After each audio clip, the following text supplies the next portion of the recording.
Welcome to Women Entrepreneurs Radio. I'm your host, Deborah Bailey. And when I started this show in 2008, I was on a mission to promote women-owned businesses and help women succeed by providing resources and valuable tips from other women and men, small business owners. In each interview, my guests speak openly about their triumphs, the scary times, and tough decisions they had to make along the way.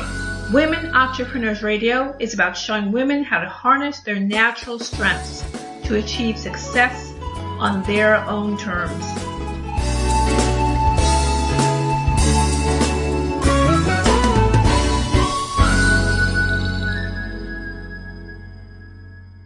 Hi everyone, welcome to Women Entrepreneurs Radio, and I'm your host, Deborah Bailey. And if you're listening to this show on Podomatic, you can also find it on iTunes. So you can go there and subscribe. You can also leave a review or stars. You can indicate if you liked the program. A review would be great because that will help the show to be found by more listeners. And of course, it's on dbcoach.podomatic.com. as well, so you can come there. And recently, shows are starting to be uploaded to iHeartRadio and some other places. So there are many places you can listen to the show. And if you come to womenentrepreneursecrets.com, you can find more information about the show guests and extended bios and links. And also there are posts of interest to women entrepreneurs on that blog. You'll find a list of platforms the show was on, as I mentioned. Some of the older shows are being archived on Libsyn, so you'll find the link there so you can listen to some of the other entrepreneurs who've been on the show in previous years and find out more about them as well. So I hope that you will come to the blog and check that out. And also there's information if you're interested in being a guest on the show. You can find out more about it too. Just come to the podcast tab in the menu and you'll have all the information there. Also, I'm a writer and coach, and you'll find more information about me on my website, dbaileycoach.com. And you'll find out some things about some coaching I do for professionals going through work and life transitions, and also some services I provide if you are interested in writing a book to promote your business. So you can find it all there at dbaileycoach.com. So we are going to start off today with my guest, Nancy Laracy, and she is a writer, an activist for the elderly and disabled individuals, and a wife and mother who suffers from a mixed connective tissue disease and fibromyalgia. An advocate and resource for the chronic pain community since being diagnosed in 1996. Nancy has written and been the subject of many articles on the topic of chronic pain, as well as pet therapy. And she's involved in formal bunny therapy at various rehabilitation centers and hospitals in northern New Jersey. And she's a former corporate recruiting and human resources executive. And she resides in New Jersey with her husband Ward, son Christopher, daughter Julie, and her current bunny named Muffin. And her book, Bunny, Boy, and Me, is #1 on Amazon Books for the categories of pain management and pets. So welcome to the show, Nancy. Thank you. Good afternoon. I'm really glad to have you. We've talked off and on for quite some time, and really glad we could finally get together to record this show. And there's so many things that you've done, so many things that you're doing. I really think it's almost, more than we could even talk about during this program. So, everyone, I will be posting links to Nancy's site in the show notes so you can find out even more about everything that she's involved in and where to buy her book and all that good stuff. So I'm just letting you know that right now because there's going to be a lot of wonderful things you're going to hear that she has been doing and been a part of, and it's really, really good work. So, Nancy, if you want to start a little bit, I mentioned in your intro that you were, doing corporate recruiting and the human resources executive. Do you want to start a little bit to let everybody know, Sure. What you were starting off with Sure. and how you bring us up to the present? Great. I sure will, and I'll do that in as expediently as possible. Yes, I I went for 8 years at night to get my college degree because, I came from a family with little means. So I worked full time and went to college in the evening. I became a human resources executive and very quickly got involved in corporate recruiting in a time where there were very few women doing that in the New York and New Jersey area. So that was a very exciting time for me to be involved at high level recruiting and just to see the benefits of that, at a time where women, that we're talking quite a few years ago, and women were trying to make their way in a lot of different industries. So that was my primary career. I did that for about 12 years, and I was doing very high-level executive recruiting. And then I was married. I had 2 children. And after my first child, I actually did some consulting, and I set up two personnel agencies from scratch through networking that I did. I met individuals out at different events, and suddenly I found myself starting 2 agencies from scratch. Which was very exciting, and I was able to do that and be a stay-at-home mom part-time. After my second son, Christopher, within 2 years, I was hurtling really through life full throttle, a mother of 2, and once again, doing executive work. Mm-hmm. And I was stopped in my tracks, Deborah. I contracted something called parvovirus B19, which very few people even knew what that was at the time. Mm-hmm. I was in and out of hospitals for 2 years. And at one point when I left a telemetry wing with very little hope and very little medication to help me, that wasn't good enough. And I did some research through my college library, because for a lot of the viewers, you can't imagine, we didn't even have a computer in our home. Mm-hmm. We're talking mid-90s. And I found out in Europe they were using an experimental treatment called intravenous gamma globulin. So I quickly called the Center for Disease Control, not sure what response I would get. And they were looking for people in the United States with severe cases of that particular virus.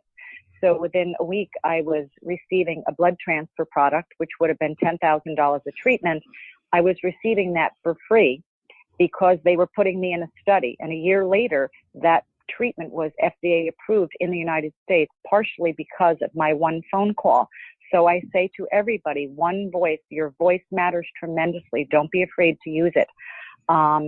And so at that point, I had developed a connective tissue disease, which was partially lupus and rheumatoid arthritis and overlapping, and subsequently fibromyalgia. So my life was turned upside down. So was my family's.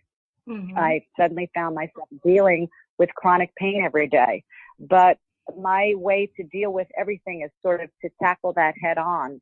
So I found myself researching every possible way to alleviate my pain, whether it was mainstream medicine, whether it was holistic treatments, whether massage therapy, Tai Chi, dry needling, trigger point injections. I don't know if any of your viewers have seen the great documentary on Lady Gaga that came out recently that shows some of her treatments, because she does have fibromyalgia now, which is why she canceled her tour.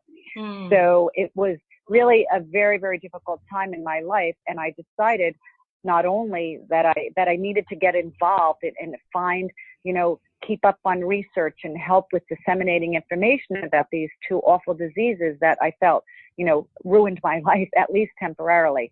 Mm-hmm. So I have a website that I designed that has a lot of the possible treatments out there that you can try. And next thing I knew, I found myself advising patients that my rheumatologist would send my way on holistic treatments and on dietary changes to try to alleviate pain, because doctors back then didn't have the time to sit for an hour with each patient. Mm-hmm. So I had a great relationship with 2 different rheumatologists, and they would refer me patients, and I found myself becoming an informal advisor. So that's when I decided to get involved. And but little did I know that our family would end up, we accidentally adopted a house-trained rabbit. We were unable, Deborah, to have a dog or a cat because my husband was allergic. Mm-hmm. And we adopted this house-trained rabbit. And within a year, we found out, which is the story of Bunny Boy, my book, mm-hmm. we found out he had a similar autoimmune disease as me. And he was not supposed to live more than a year. So the story of Bunny Boy is that he lived 9 years. He pioneered a medical treatment in New York City at the world famous Animal Medical Center that helped save my life 3 years later when it was approved to be used on humans. So that's just a little cap of the book. And, you know, I'll try not to jump around too much for your viewers, but what happened during that time was, you know, my children were growing and I felt that I wanted to do more with these diseases that I now had to live with. So I began to get involved with a lot of the top pain agencies, which I still work for to this very day.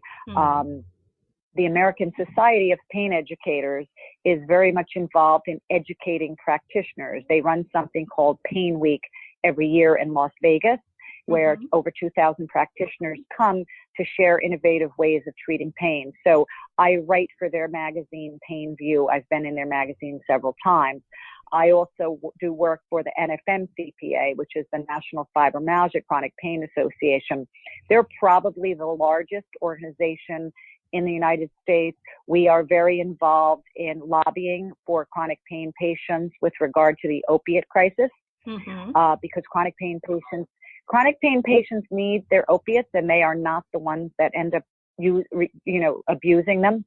We were also very involved. We were very involved in establishing the national pain strategy. The United States now has its first national pain strategy. We work directly with the CDC and the NIH in implementing policies so that the government will get involved in paying for a lot of these alternative procedures that people need to help alleviate their pain, in particular if they can't use some of the opiates. So we're very involved in that. I have written for a lot of magazines about animal-assisted therapy, and I'll then jump back to my book. What happened was Bunny Boy lived through many, many things he was not supposed to live through. The veterinarian who cared for him, she wrote the foreword for my book because Bunny Boy lived in our home. He was loved like a human. He ran around free, which a lot of people don't realize rabbits can do. And he was quite sick. And so during the 9 years we had him, I found myself, you know, he had 4 major operations. We used to have to give him penicillin shots every day for the last 5 years. There were so many treatments that took me away from my pain, Deborah. I didn't have time to focus on how sick I was. You know, at one point, I dropped him off at the Animal Medical Center in New York City on 1st and 62nd for a procedure. I went down to NYU, which was 1st and 34th. I had 6 hours of a blood transfusion and then went back up and picked Bunny Boy up. We became each other's strength. And the veterinarian writes, you know, the vet writes about what she was taught about rabbits in vet school, how because they are prey animals, nature designed it so that they have very weak hearts. And because of that, they're almost impossible to treat medically. They die under anesthesia. If they feel pain, they give up.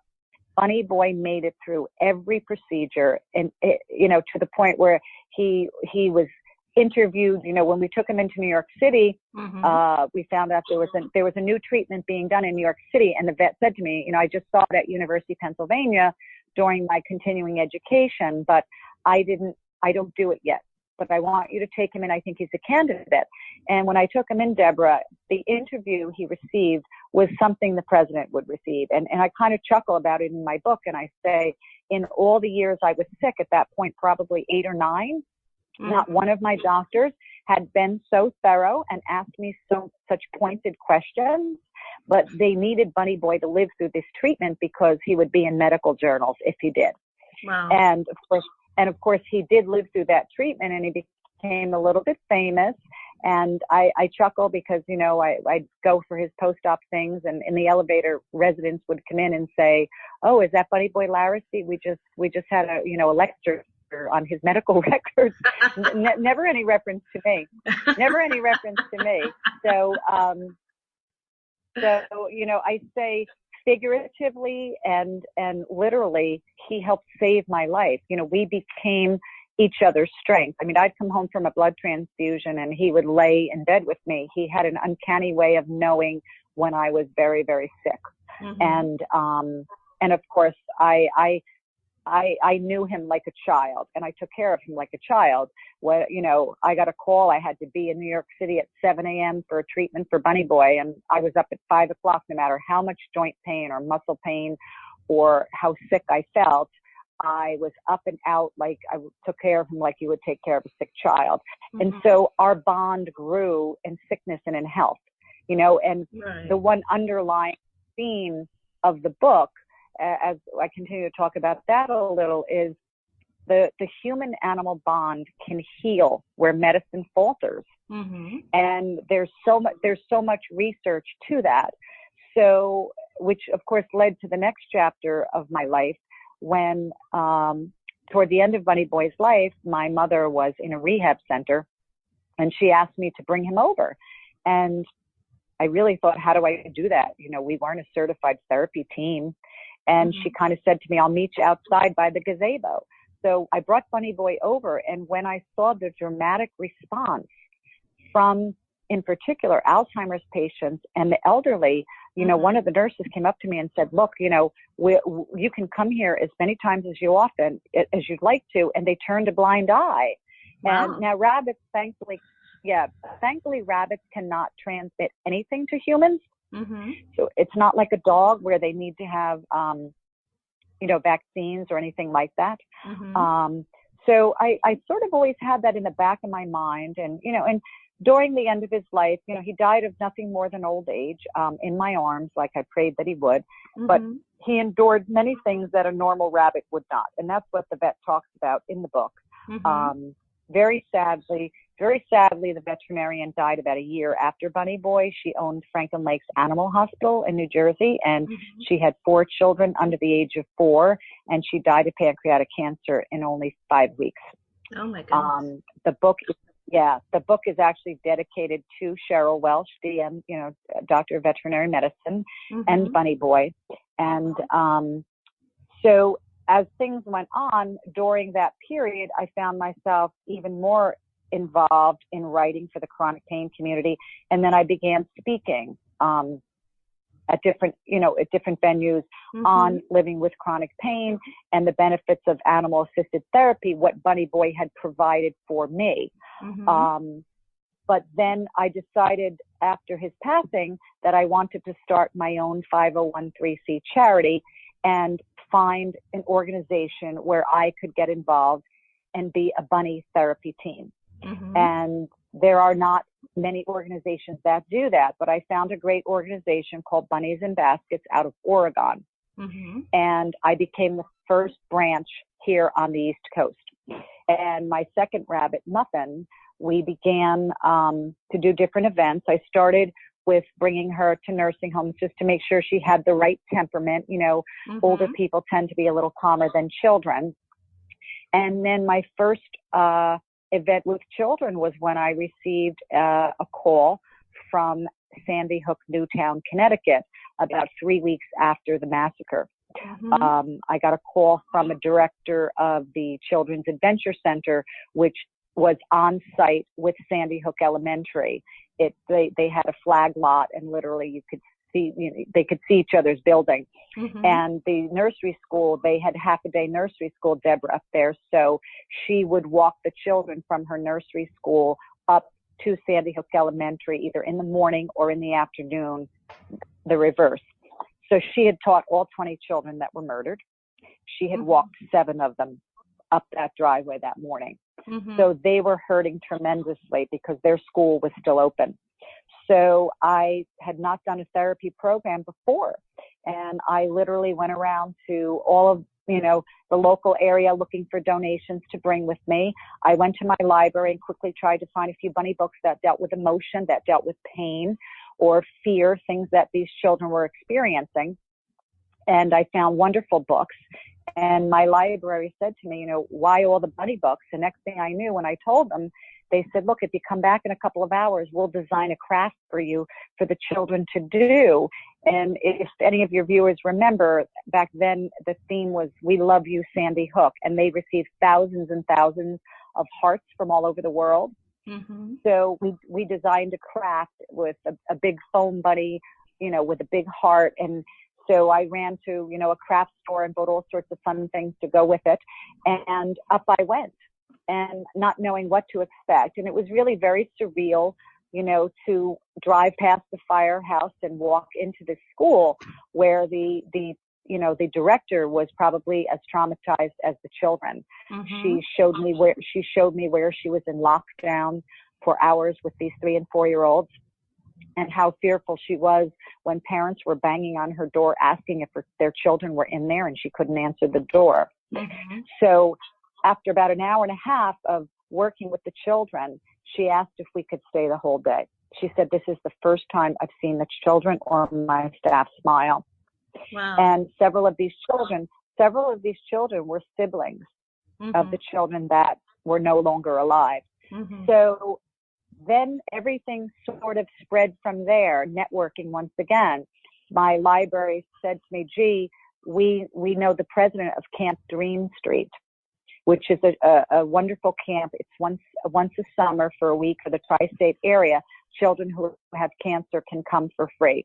So I found myself doing programs every summer for the last 6 summers for Camp Dream Street. And each program was different. And then when I was walking around one of my nursing homes with Muffin, a woman from Cancer Care, which is a national organization, walked up to me and asked me a few questions. And she said, we must meet.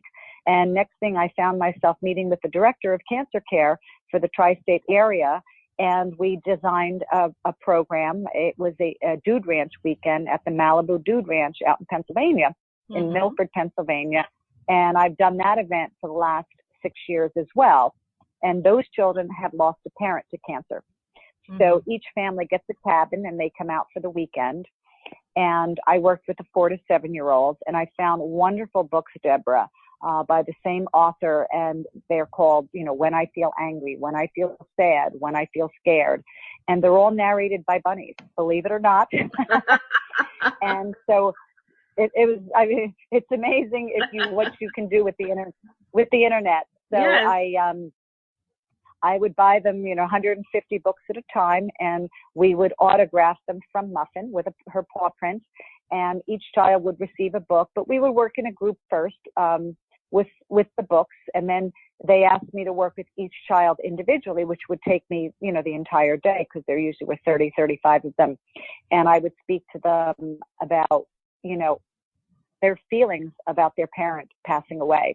And I just heard some of the most amazing things. And, when I do that program every summer, the director of Cancer Care actually honored me in 2017, and I spoke at their gala.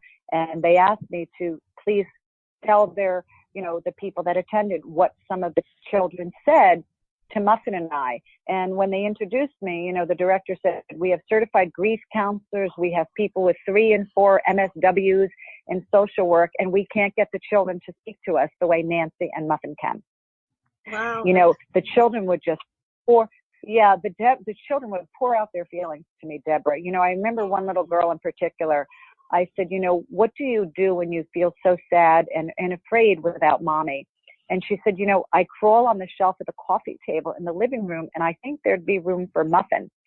And, it was hard to not, just have tears roll down my cheeks with some of the things the children would say to me. And, that therapy extended beyond just children. I did another event every year for Cancer Care for adults. And, I remember a gentleman, he had to be about 6'3", maybe. He weighed 90 pounds, Deborah. And he was holding Muffin up in his neck. And he said, "I have stage 4 cancer, Muffin. It's not good. But I feel so peaceful and content holding you." Can you imagine? Wow. These are the things that I heard. So it Bunnies in Baskets became a chapter of my life that I would have never dreamed I would be doing. And, the work was so fulfilling. And once again, it took me away from my pain. There were times where I drove up to Newtown, Connecticut, which is almost a 2-hour ride, and I would be in so much pain that I'd have to bring somebody with me, my sister or my brother, to carry the books, to carry all of the things that we would be bringing. But I did it. And I would see these children and think my problems are nothing compared to them. But my pain is not insignificant. It is, I get up some mornings and I don't know how I'll make it through the day, because I now have another autoimmune disease called ankylosing spondylitis, and my spinal column is fusing. So because very often if you get one of those diseases, you get another. Okay. So it's challenging, but my advocacy work is continuing and taking even a broader reach at this point through the chronic pain community. I spoke Friday evening in New York City at the Norwood Club. I was honored by the president of Fibromyalgia Care Society America, Millie Velez. Millie and I spearheaded the first national walk for fibromyalgia in the United States 3 years ago on Chelsea Pier, and it was a highly successful walk. And then we went one step further, and Fibromyalgia Care Society is the first pain organization that focuses on providing quality and affordable care for people in pain. All of the other chronic pain organizations are involved in research, disseminating information, providing information, being involved, like I said, on a government level. She is the first agency that has focused on quality pain, and they will be opening the first Center for Excellence in 2019. And that's a center. Many other diseases, Huntington disease and Alzheimer's, they have centers for excellence where you can go and sort of do one-stop shopping. You can see all of your doctors there, have all of your blood work there. Fibromyalgia never had that. Oh. They will have that now. So that it's very, very big. This was a big event Saturday night. We've merged with the Lady Gaga Born This Way Foundation. So the boards are merging, and that's going to bring even more visibility to fibromyalgia, which is a disease that has been very, very overlooked for years. It's no longer the case. As sad as it is to say to your women viewers, I think we all know, since Morgan Freeman announced he has fibromyalgia, we've seen a tremendous difference in the amount of interest from everywhere, whether it be the government, whether it be other pain foundations. And since he did that, many, many men are coming out of the woodwork that have had fibromyalgia for years, but were embarrassed to say that they had it. And children. So it's between Morgan Freeman and Lady Gaga, it's a huge turning point in particular for fibromyalgia. And, so it's very exciting to be involved. I've been involved in chronic pain advocacy for fibromyalgia and, lupus, for many, many years, but fibromyalgia, when I was diagnosed with it, people barely knew what it was. I watched Cymbalta and Lyrica and all of these medications go through clinical trials that now are out there that, partially treat the pain of fibromyalgia. There still is no one, it really has to be a full approach to alleviating your pain in terms of the mind-body connection, in terms of diet, the use of medications, massage therapy, all of the different modalities to help relieve the pain. Sadly, there is no one magic bullet right now. But this month, I do have articles in Arthritis Today magazine. We came out in Pain Pathways magazine. The stories speak about my advocacy and my book. I'm happy to tell your viewers that my book has sold out the last 4 weekends in Barnes & Noble over in Totowa. The manager just can't keep order enough books. It's been highly rated on Amazon. So as you mentioned, in pet therapy and pain management, it was #1 in upcoming releases for the first, for the whole month of September. So, word is getting out. And the book is, if you see the reviews on Amazon, they are incredible from the people who are reading the book. I was very lucky that because of my advocacy work for 15 years, I was able to get terrific people to review the book. There's a doctor, Dr. Jacob Teitelbaum. He's really renowned. He's written 4 or 5 books, From Fatigue to Fantastic was one of his first books. And, when you're sick this long, I knew him before he was famous. And I went to see him down in Maryland, probably 20 plus years ago. And so I contacted him and he said, I'd be honored to read your book. He read my book and within a week, he wrote something for the cover. Mm-hmm. Oh, wow. I have the president of the National Fibromyalgia and Chronic Pain Association who read it. She's right on the cover of the book. The president of Fibromyalgia Care Society of America is on the cover of my book. I was able to get one of the top veterinary oncologists in the country out at State Colorado University to read the book and write review, so I had a lot of networking that was very, very helpful, but people genuinely absolutely loved the book. And I'm honored because it's my story. It's a story that I lived. It's a story I was encouraged to write by Dr. Welsh. Mm-hmm. Dr. Welsh used to say to me, when I see the two of you, I'm not sure who's stronger. And I'm not sure, mm-hmm. and you both need each other. You need each other as, Bunny Boy needed me as much as I needed him. And it was just such a powerful journey and a lesson to me in the power of the animal-human bond. It's incredible. And I just recently wrote an article that will be coming out for the U.S. Pain Foundation. They have a series of magazines that they do every few months on invisible diseases. And they had asked me to write an article on animal-assisted therapy specifically for children in pain. And that was perfect for me. That was right up my alley. That was something that that was something I lived and breathed for 7 years. So, that was easy and very enjoyable to write. And, I'm also very involved in, if any of your readers have heard of Quell Diagnostics, you see the commercials. They have a new device that you wear on your leg for pain. And it is highly successful. We're really finding that 4 out of 5 people, it blocks the nerve impulses from your leg that go through your whole body. And I find it's actually very effective for my back pain. And I'm very involved with Quell. They've been national sponsors for the various walks through Fibromyalgia Care Society of America and the NFMCPA, which I help coordinate. And so actually, I wrote a couple blogs for them that will be coming out back to back this month. So, my advocacy just keeps spreading to the different organizations. And I actually was supposed to be in Pain Week, Las Vegas every year. Pain Week is the largest event in the country.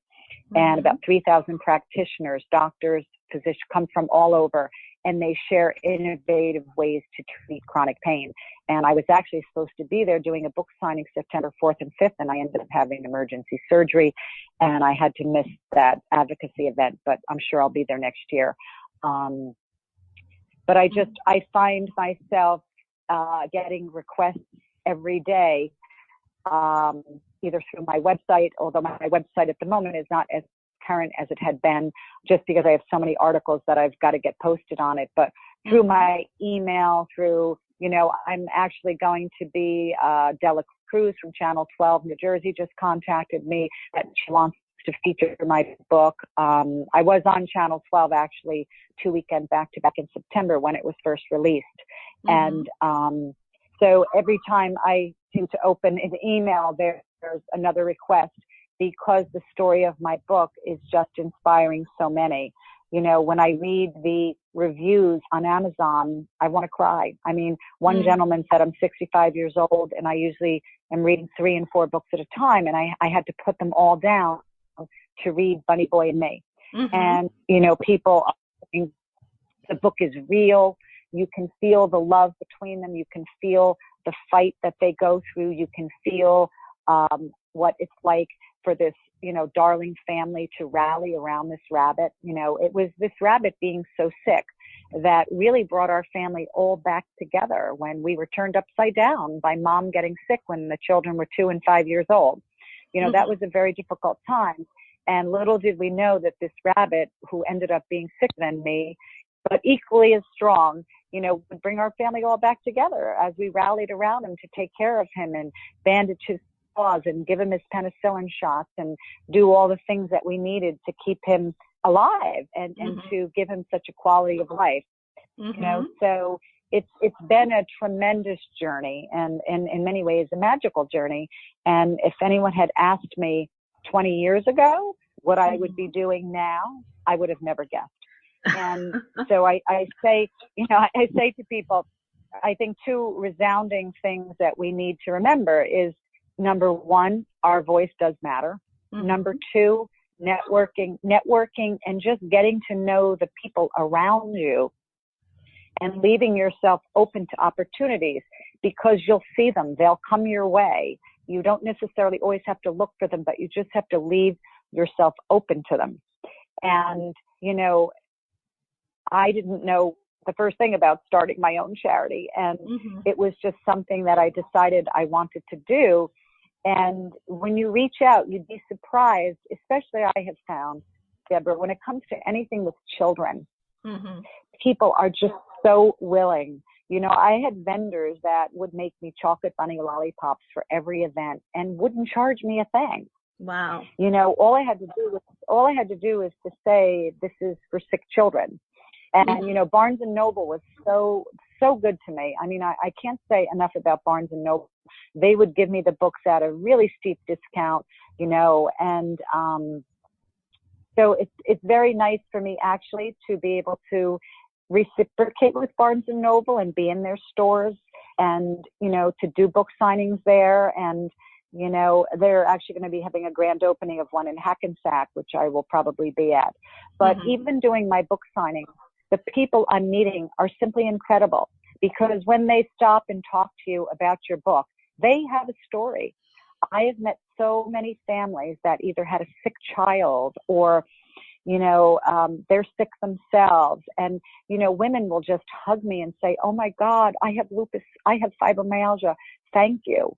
So, and I say, look, we all do our part. We're here for a purpose. We're only here on this earth a short time, and we're here for a purpose. And, I know what my purpose is now. I can't tell you what it will be in 10 years, because my journey seems to change, every time I meet another person, my journey tends to change. I just met a fantastic woman Friday evening at my event in Norwood, and she said, oh my goodness, I blog for the Huffington Post, and, I'm in charge of a women's organization out in Chicago, and I need you to come speak. So I say to all your viewers, there are opportunities out there around every corner if you just keep yourself open to them. That's fantastic. It's true. It's true. It is so true. And there's lots of platforms to get your voice out there. And, you can start out with something as simple as, doing a blog, or as, I remember when I was writing my book, I had no idea how I would go about getting it published initially. I just knew I wanted to write a book, and I promised Dr. Welsh before she passed away that I would finish the book and the book would be dedicated to her. So I had to, right? Right. I ran into several people along my journey. I remember I ran into a woman.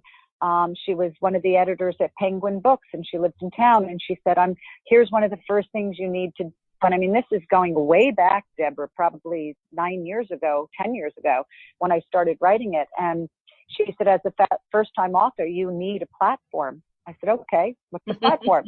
And, I mean, I kind of knew, but she said, look, you've got to get the story, get it into some magazines now. You've got to get your story out there so it will be familiar when the book comes out. And I had no idea when I would finish.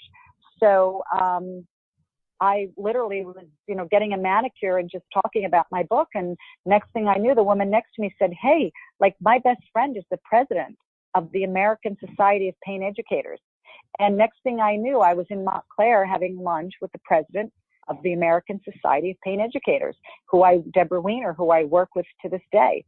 And she then introduced me to Jan Chambers, the president. And so, you know, I built a platform. I thought, gee, how do I design a website? I need somebody to help me design a website. And next thing I knew, you know, someone said to me, gee, you know, my cousin is an avid bunny lover, and guess what he does for a living? He designs websites. Oh my goodness. Next thing, yeah, so that's why if you look at my website, you know, even I'm sure you have the, you know, the banner on the top, it's a bunny-esque website. It is a chronic pain website with a bunny flair. And next thing I knew, he was here at my home helping me design a website.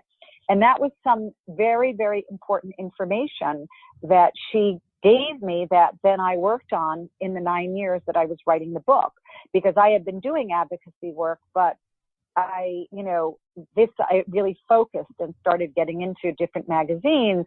And once your name is out there, then everybody wants you to, you know, either write for their magazine or come do a speaking engagement. So that's sort of how all that started. And, but I will say I was very lucky in the sense that I finished my book, but in the last year and a half, my health had really taken a very bad turn. And so I tabled it thinking I would have to probably self-publish. And about a year and a half ago, well, it's more than that actually now, no, maybe not. I was out at an event and someone said to me, geez, I know an absolutely perfect publisher that would love your story. So I had designed, with also advice from somebody else, I had written a formal book proposal. And in that, you need to have your target audience. How big is that audience?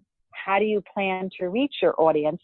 So, of course, I had done loads of research on the chronic pain, you know, community. I knew those statistics like the back of my hand. But I then began to research how big the pet therapy or just the pet community in general was. And then at that point, I had formed a lot of alliances with the various organizations, which then were part of this book proposal. Because nowadays, publishers, you don't see a lot of, other than, you know, the movie stars, you know, that are doing their books. Publishers don't do a lot of books anymore. They don't fly you all over the country to promote your book because they're working on very tight margins. You know, a lot of bookstores are closing. So I found a publisher just by word of mouth, and I sent my book proposal, and they gave me a perfect contract, which I sent to a few people that I knew that were authors. Actually, the two authors that are on my book cover, Allison Galen, who is a big mystery writer, and they said it's a great contract. It's the first great contract for first-time author. Take it. And they're good publishers. Skyhorse Publishing, Allworth Press is a very reputable publisher. So I was very lucky that I didn't have to look for a publisher, because that's a lot of work. It's query letters, and it's a lot of work that I didn't think my health was up for. So in that sense, I say networking was key. I was in the right place at the right time, talking to the right person. Next thing I knew, I had a publisher. And so it takes about a year, Deborah, to turn a book around with a publisher, between the editing process and the production. And I will say one thing that I was very happy about is that they did very little changes to my book. When I worked with my editor, I was very lucky. My editor said to me, I love the story. We're just going to edit. We're just going to edit grammatically a little bit, maybe tighten it a little bit, but I don't want to change the story at all. I don't want to change your voice. And that was very rewarding for me, because when you sign on, they basically tell you your book, when it comes back to you, may not resemble what you wrote. Right. And they have full rights over picking the title. They have full rights on the cover design. I mean, they will send it to you and say, what do you think? But they have, you know, so it was a reasonably quick editing process for us. We were done in probably a month. And we just went back and forth, you know, through track changes. And she literally added one sentence to my book in terms of adding anything. And we really just grammatically changed it a little bit, and that was it. So it was really a wonderful experience for me. And, you know, so now I'm out there, you know, trying to get the story out there. And, you know, it's actually going quite well. And I'm happy about that. You know, I was never in it for the financial reasons. I was in this to get the message out there, to inspire people to keep fighting, to look for the avenue that you can find to take you away from your chronic pain, to find, you know, find a chapter of your life that can be rewarding when, you know, I was never really well enough to go back to human resources full time. And so I was grateful that I ended up going in a completely different direction. And in many ways, I feel I've made a much bigger difference in the lives of people now than I did as a recruiter. Wow. And that's something that I'm happy about. Well, you certainly have in the ways in which this has all happened and unfolded. It's something that you could never dream about. And I write fiction. I could never write a story like this because people would say, well, that wouldn't happen that way. That's no way that would happen that way. But truth is as they say, stranger than fiction, and things can unfold for us in so many different ways we never expected. And I see that in your journey. So many things that you right, and yeah. Yeah, and it's funny because, you know, it's some people keep saying to me, you know, are you going to write another book? And I'm like, no. right now, I'm not sure I could sit at a computer 8, 10, 12 hours a day like I used to. Right. I don't, you know, that was a passionate story for me. And when I started writing, it was really a nostalgic journey to go back 10 years in my life with my children. Do you know what I'm saying? It was wonderful. And I was thankful that, you know, I had the memory to be able to do that. And, I don't have another story as compelling as Bunny Boy. Obviously, the chapter of Muffin's life is also quite interesting, but very different. But, you know, there was a website from Canada called bunnyzine.com, and they interviewed me. And I will tell you, he asked me the most pointed questions about my book. As a matter of fact, I've been using the questions for various book clubs, because various book clubs in the area have asked to come speak. You know, they're reading my book and then they asked me to come speak. And some of the questions were just terrific. And, you know, but one of them that struck me was, you know, he said, the book is so real, it's palpable. Was there any point that you considered sugarcoating anything? And I said, no. You know, this is a family. This is a story of millennial parents, you know, parents of little millennials. The silly, maybe not perfect parenting things that we did. You know, it's a story of a real family, a very real family that was rocked to the core by illness, and a family that had to, you know, figure their way out and find their way and remain a happy, intact family. And who would have ever thought that a bunny would be so instrumental in that? And, you know, in the book, there are lots of, you know, funny, hilarious stories because Bunny Boy was every bit as mischievous as Marley the dog. I mean, he found himself in every predicament possible because he was always underfoot.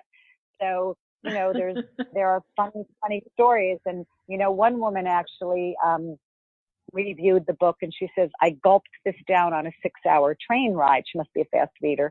And she said, I found myself laughing out loud, crying out loud, and just feeling like I was with Nancy and Bunny Boy through all of their experiences. And, you know, it's reviews like that make me feel like the book is making a difference and is making a big difference with people.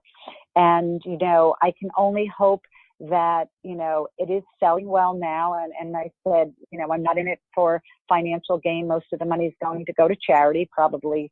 And I just hope now that I can find, you know, just one big voice to help get my book out there, whether it be, you know, Dana Perino from Fox 5 is reading it at the moment. She actually tweeted about it for me when it first came out. She skimmed it over and tweeted.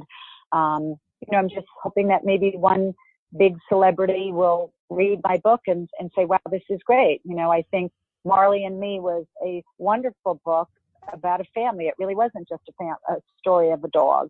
Mm-hmm.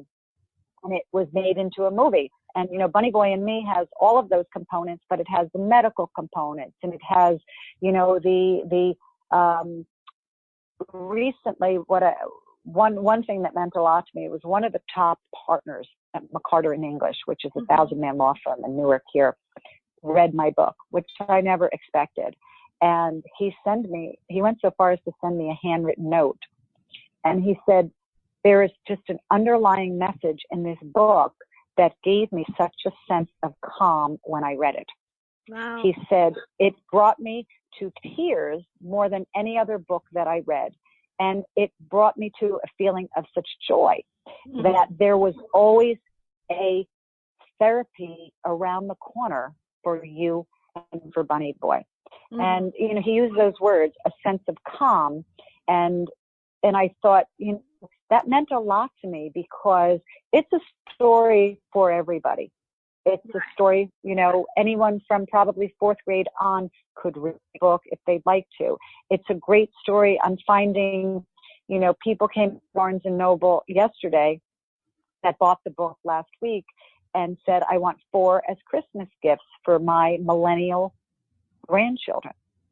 Because the message is one of, you start out with your life here, and then your life is here, and then you're at this perfect place. You're married, 2 children, and a great career, and a life-altering event happens. And what do you do with that? You know, what do you do with that life-altering event?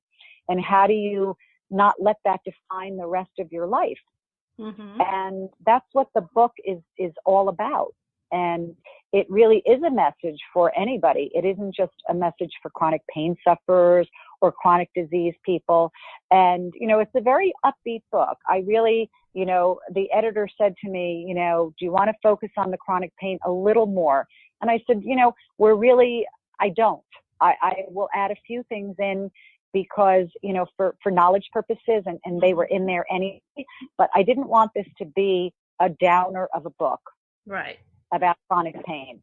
This was a book about a family. This was a book that would, you know, inspire people. And when I see the reviews, I feel that I achieved that. And that more than anything means so much to me. Young and old are writing reviews on Amazon, which really, but just, you know, hearing people calling me, sending me emails, blogging from, you know, all over the place, just letting me know how they feel about my book. You know, I print them out. Every time I receive an email, I print them, and I'm just keeping them in a file for one day when I just want to go back and read them again and feel happy about what, you know, what the book is doing. Exactly. And that really, you know, shows you that what you've been doing and working for, you could see the progress, and you can also see how it's helping people and how they're responding is very positive, and really shows you that what you've done is really important. And there are people out there who are waiting to hear this information and really want it. So that's always wonderful. And an author always likes to have those kinds of affirmations that there's an audience out there that really wants to read what you have to say and what you have to share. So I think that is really fantastic. But, you know, Nancy, why don't you let folks know your website URL and where they can find your book, and if you have anywhere else they can find you online, or any appearances coming up or anything like that? Okay, great. Yes. So my website is my name, Nancy Laracy. So NancyLaracy.com.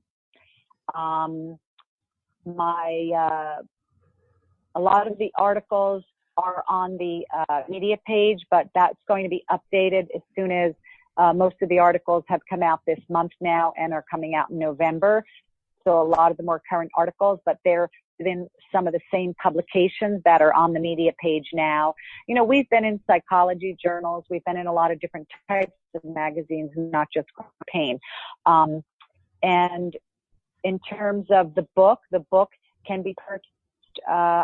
Actually, to give you the exact link, I'd have to, It can be purchased through Skyhorse Publishing directly. It can be purchased on Amazon. And of course, all the Barnes and Nobles, most of the Barnes and Nobles are carrying it. It's also, I'm finding out, much to my happiness, that it's in a lot of the smaller bookstores. I got a call from a relative of mine the other day that it was at a small store up in Portland, Oregon, and it's available in Powell Books, which is another big book company out in Oregon. So it's pretty much available in most of the stores and online.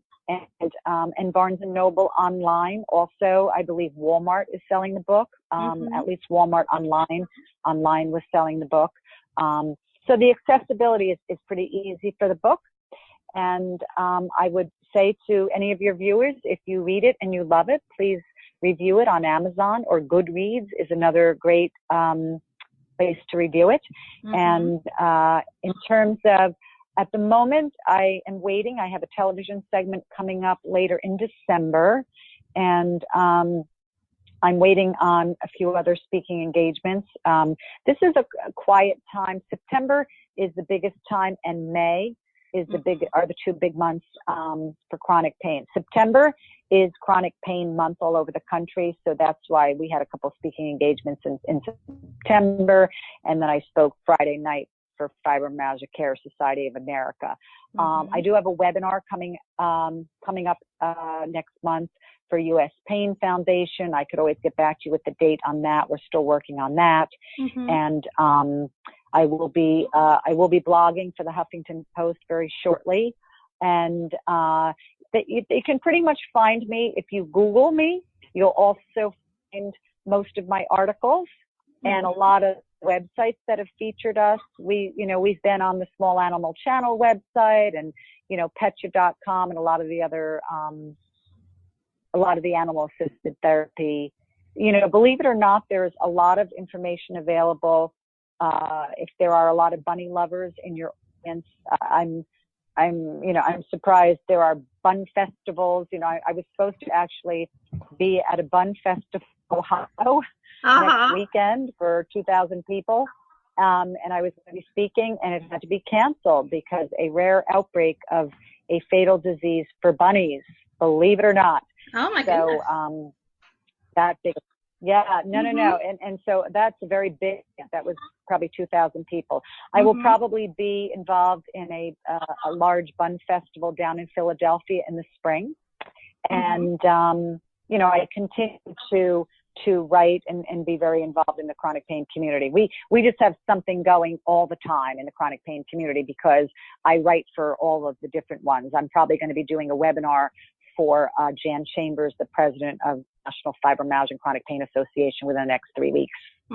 Most of them can be found, all of those things can be found through the names of the organizations, which hopefully I've mentioned enough times during this segment. And they're ready, very readily accessible. And once again, you can find a lot of my things through Google. And I have no problem, I can give your viewers my address is Nansky, Nanski 100 at netscape.net. Yes, it's very old, but I don't dare change it because I need people to find me. My kids are like, Mom, you're still in the arcade. This is not acceptable, Mom. It's not even an AOL one. So, but I keep it because it works. I have no problem. If anybody, please feel free to send me an email, pop me an email. I'd be glad. I take questions, I take answers, I make referrals. I can refer chronic pain patients to top physicians. I basically know who all the top physicians that treat chronic pain and fibromyalgia and lupus, and with very viable options. My current doctor is the head of rheumatology at NYU in New York. As a matter of fact, I'm waiting. I may be doing a segment, Deborah. I may be doing a segment on Doctor Radio, which is the radio out of NYU. Okay. So people can watch for that. That may be coming up in the next month or so. So lots of things and lots of ways people can find me. And I'm very, very open to people contacting me. And Mm-hmm. and I have no problem. I have no problem with people calling me on the phone either, because, well, I know chronic pain sufferers in general. It's hard to sit at the computer and answer emails all the time. Right. You know, when I have to send links, it's, you know, so I can really empathize with people's plight. Sometimes it's just easier to pick up the phone. You know, a chronic pain sufferer can put, you know, you can put the phone down, put it on, you know, speakerphone. I know that's probably hard for healthy people to understand, but there are times where your arms hurt so much, it's hard to hold the phone. Mm-hmm. So yeah, so you can put it down. Yeah.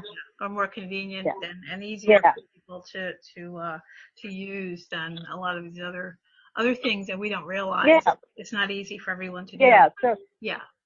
Right. So here, let me give you that number. It's 201-19-9464. That's my cell.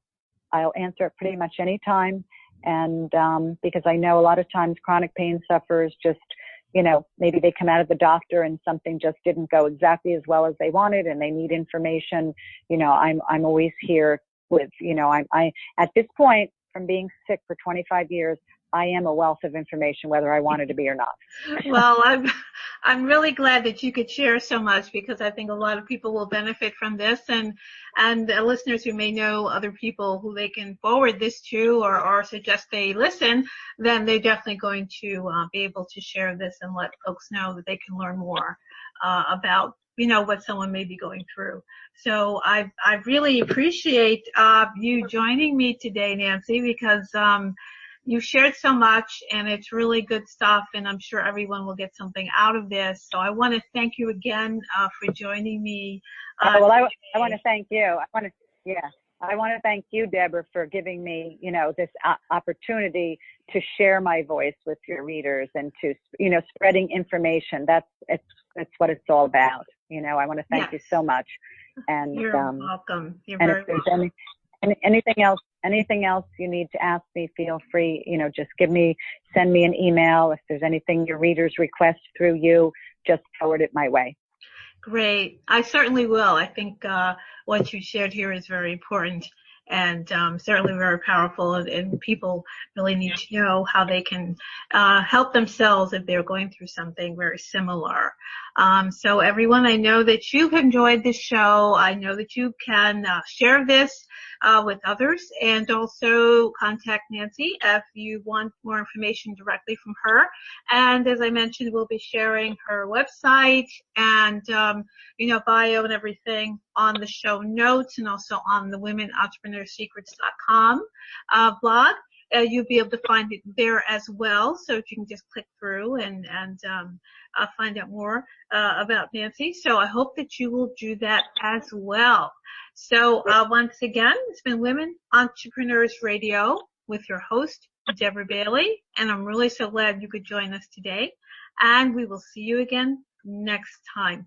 Bye-bye now. Thanks for joining us. You can also join in the conversation on Facebook.com/Women Entrepreneurs and on the website, WomenEntrepreneursecrets.com. And don't forget to listen in on dvcoach.podomatic.com and on iTunes.